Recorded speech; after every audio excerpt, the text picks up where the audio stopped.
ሰላም እንዴናችሁ? በያላችሁበት ሁሉ ነገር ሰላም ነው። አሸይና እንዴላችሁ ሞኝላችሁ አለው። ቤተሰቦች ስትገቡ እንደ ልማዳችን ላይክ እና ሼር እያደረጋችሁ ሐሳቦቻችን ለብዙዎች አካፍሉ። ለዚህም ከልቤ አመሰግናችኋለሁ። እንኳን በደህና መጣችሁ ለማለት ወዳለሁ። ብፁዕ አቡነ ጴጥሮስ፣ ብፁዕ አቡነ ቴዎፍሎስና ብፁዕ አቡነ ያዕቆብ እንግዲህ ወደ ኢትዮጵያ ገብተዋል። እንኳን ለአገራቸው አበቃችሁ። ዛሬ እንግዲህ ቅዱስ ሲኖዶስ ምልዓተ ጉባኤ ስብሰባ ላይ ነው ያለው። በዚህ ስብሰባ ላይ ብዙ የሚጠበቁ ሐሳቦች አሉ። ይህን የአህያ ስጋም የውሻም ስጋ ብሉም አትብሉም አንልም ዘንዶም እባብም የሚበላው አሉ ያሉትን ብፁዕ አቡነ በርናባስ እሳቸው ዛሬ የእሳቸው ጉዳይ ቅዱስ ሲኖዶስ ያየዋል። የብሮ ቤዛነህ ጉዳይ ሰሞኑን ቤዛ ምናን እያሉ ግርግር ሲፈጥሩ የነበረው የእሳቸውም ጉዳይ ይታያል። እንደገና የቅዱስ ሥላሴ መንፈሳዊ ኮሌጅ ፕሬዚዳንት የሆኑት ብፁዕ አቡነ ፊልጶስ ደግሞ እንደምታውቁት 1 ቢሊዮን ብር የቅዱስ ሥላሴን ካርታ አስይዘው ጎርማ ይጫል። አሁን እሱ ብር ባይመለስ ቤተክርስቲያና ሊያሸጣት ነው መሰለኝ በሐራጅ የቅዱስ ሥላሴን ካርታ አስይዘው የተበደሩ አሉ። ባንኩስ እንዴት እንደተቀበለ ያን ካርታ አናውቅም። እሳቸውስ እንዴት ቅዱስ ሲኖዶስ ሳቅ የሁሉ 1 ቢሊዮን እንደተበደሩ አይታወቅም።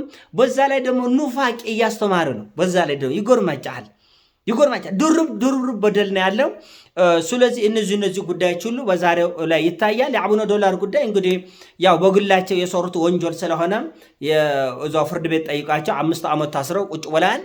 እንግዲህ የእሳቸውም ጉዳይ ቢሆን መታየት አለበት። የቤተክርስቲያን ክብርና ልዕልና ዝቅ ያደረገ ምዕመናን አንገት ያስደፋ የኢትዮጵያ ኦርቶዶክስ ቤተክርስቲያን ትልቅ ስልጣን የነበራቸው ስራ አስኪያጅ በሚሊዮን ዶላሮች በማጭበርበር የተያዘ ናቸው። እንግዲህ እነዚህ ሁሉ ጉዳዮች ምክክርና ንግግር ላይ መቅረባቸው የማይቀር ነው። ቅዱስ ሲኖዶሱ ለዘብተኝነቱን መተው አለበት። ቅድሚያ ለቤተክርስቲያን መስጠት አለበት። ቅድሚያ ለምዕመናን ክብር እና በጎ አርአያነት መጨነቅ መቻል አለበት።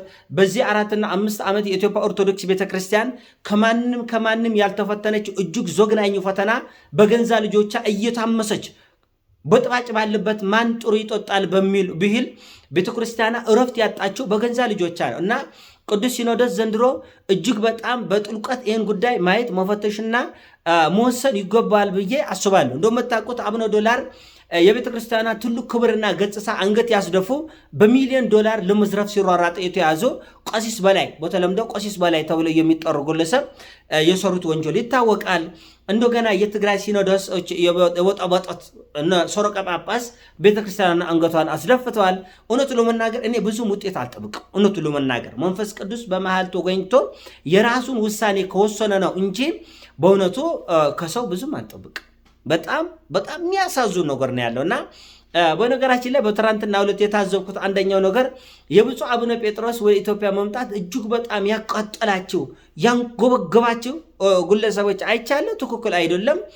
ብፁዕ አቡነ ጴጥሮስ ከማንም ጋር ምንም የግል ጸብ የላቸው። እንደምታውቁት አንዳንዶቹ ጄኔራሉ ጳጳስ፣ ፋኖ ጳጳስ፣ ኮሎኔሉ ጳጳስ ይላሉ። ምን አጠፉ? እኔ ያልገባኝ ነገር ይህን ሐሳብ የሚያራምዱት በአብዛኛው በኢትዮ ፎረም በኩል ወያኔዎች ናቸው። ወያኔዎች እኛ በአማራ ክልል በአፋርም በወሎም በጎንደርም ስንገባ ቤተክርስቲያንን መነኮሳትን ስንደፍር ዝም በሉን ነው። አሁን ችግር እኮ ነው። ዝም በሉን፣ እንዝራፍ ዝም በሉን፣ እንግደል ዝም በሉን፣ እንረድ ዝም በሉን። አቡነ ጴጥሮስ እንግዲህ በግል ጉዳይ ከህወሓት ጋር የሚያጋጭ ነገር የላቸው። ሀገረ ስብከታቸው አሜሪካ እንኳን ከህወሓት እንኳን ከመንግስት እንኳን ከቤተ ክርስቲያን ጋር የሚያጋጭ ነገር የላቸውም። እሳቸው ሀገረ ስብከታቸው አሜሪካ ነው። ብዙዎች በህልማቸው በቅዠታቸው የሚያቃዣቸው አሜሪካ ላይ እዛ ነው እሳቸው ያሉት። ግድም አይሰጣቸው። ለራሳቸው በአጥንታቸው የቆሩ ናቸው። እንደ አቡነ በርገሩን ብትናገሩ 120 ኪሎ 130 ኪሎ ግድንግድ ጉብዳ ናቸው። እሳቸውን ብትናገሩ ምን ማለት አይደለም። መናገር ከፈለጋችን እንኳን ለመናገር የሚመቸው አለ።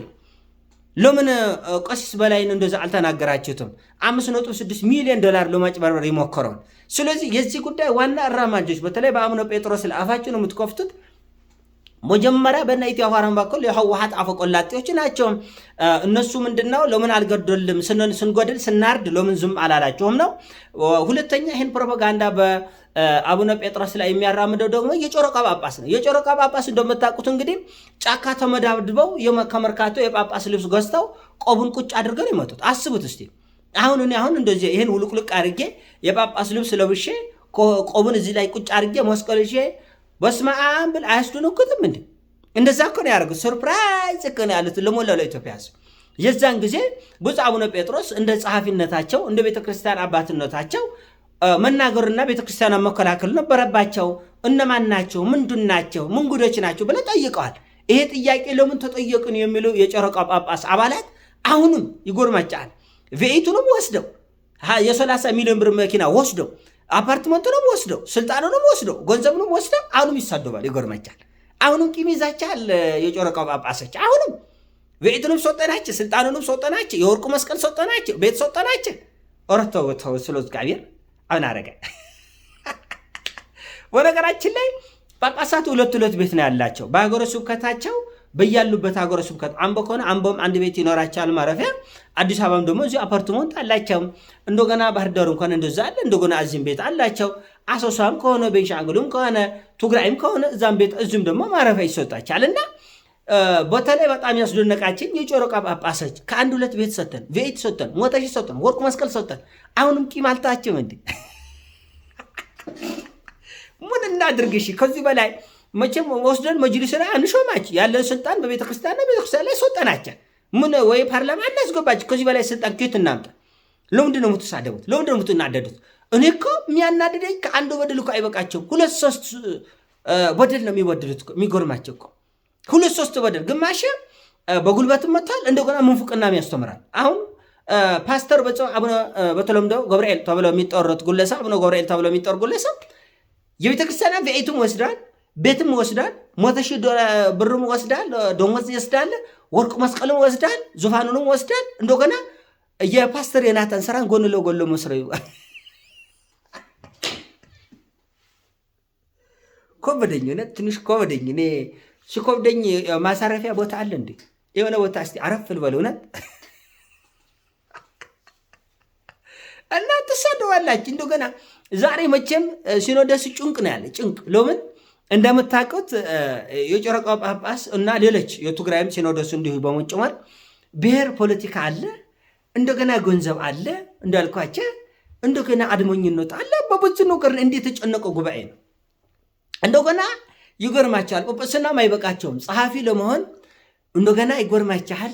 ስራ አስኪያጅ ለመሆን ያለ መወጣጠር አልካች ያለ አድመኝነት በቃ ለዚህ ነው አለ። ይቅርባችሁ። ስልጣን እኮ እሳት እኮ እንቁልፍ እኮ የለም። እውነት ነው። እንኳን መንፈሳዊ ስልጣን በእግዚአብሔር ፊት በሰይፍ የምትጠየቁበት ስልጣን አይደለም። ዓለማዊ ስልጣን ራስ እኮ ጭንቅ እኮ ነው። ዝም ብለህ አንተ የግል ስራህን ሮጥ ቶፍ ብለህ ያገኘውን ሶራ አድርገህ ያገኘውን ጎረስ አድርገህ እንደመኖር ምን ያለ እረፍታል። እውነት እኮ ነው። መላጭ ያለት ምን እንደሚያጓጓቸው ለዛም ለመንፈስ ቅዱስ ዙፋን እኮ የቤተ ክርስቲያን ያለ እያንዳንዱ ወንበር ከእሳት ነው። የመለኮት ወንበር ነው። በእግዚአብሔር ወንበር ላይ ለመቆመጥ ብሔር አያስፈልግም፣ ሽኩቻ አያስፈልጉ፣ አድመኝነቱ አያስፈልጉ። ያቆጥላቸዋል። ለገንዛ መቀመጫቸው አስበው አሁን አረጋይ ብሔርን ይዛቸው፣ ቡድነኝነት ይዛቸው፣ ጥቅመኝነት ይዛቸው በእግዚአብሔር ዙፋን ላይ የምትቀመጡ ሰዎች ነገ ዙፋኑ ቂጣችን ያቆጥላቸዋል፣ ሰውነታችን ያኖዳቸዋል። ትክክል አይደለም። እኔ ቁራጭ ለጉባኝት ነው በቃ እኔ ሉቤ ተነካክ ሉቤ ወጋኝ ውስጤን ድረስ ነው ሶረጽ እና እባካችሁን ተረጋጉ። ለቀቅ አርግቱ። በቃ ለቀቅ አርግቱ። ሽኩቻም አያስፈልጉም። አንገት ለአንገት ትንቁልቁም አያስፈልጉም። ምን አለው?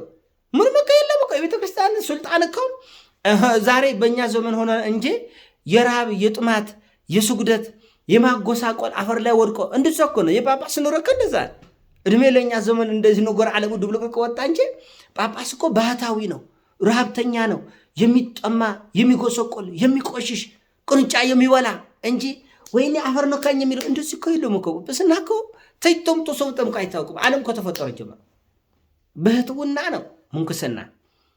ያው የኛ ጊዜ ነገር ዓለሙ ድብልቅልቅ አለ እንጂ ባይሆን በቃ አሁንማ ሆኖ ተቆና ነው። ግን እባካችሁ ለቲዮምበር አትሻኮቱ። የተጣለው ማስተዋረቅ፣ የተለያየኑን ማቆራረጥ፣ ሰላም ማድረግ፣ ልጆችን መቆሰጥ፣ ዘረኝነት ጥንብረው ቤተክርስቲያን ብሔር የላትም።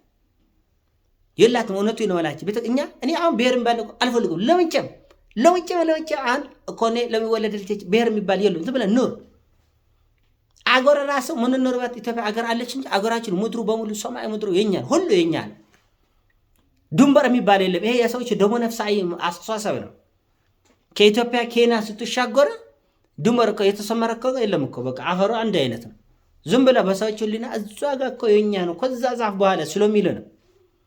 እንጂ ድንበር የለም። ስለዚህ በተለይ በመንፈሳዊ ህይወት ዞረኝነት ቆሻሻ ነገር ነው። ይህንን መድረክ ሲጎባቸው ብዙ ነገር አቃሳችኋል። ለማንኛውም ለክፉም ለደጉም ይሄ ሁሉ ነገር በእግዚአብሔር ይስተካከላል ብዬ ተስፋ አደርጋለሁ። እኔ ሐሳቡን ሲሞቻችሁ ላይ አድርጉ፣ ሼር አድርጉ። ወዳችኋለሁ። ፒስ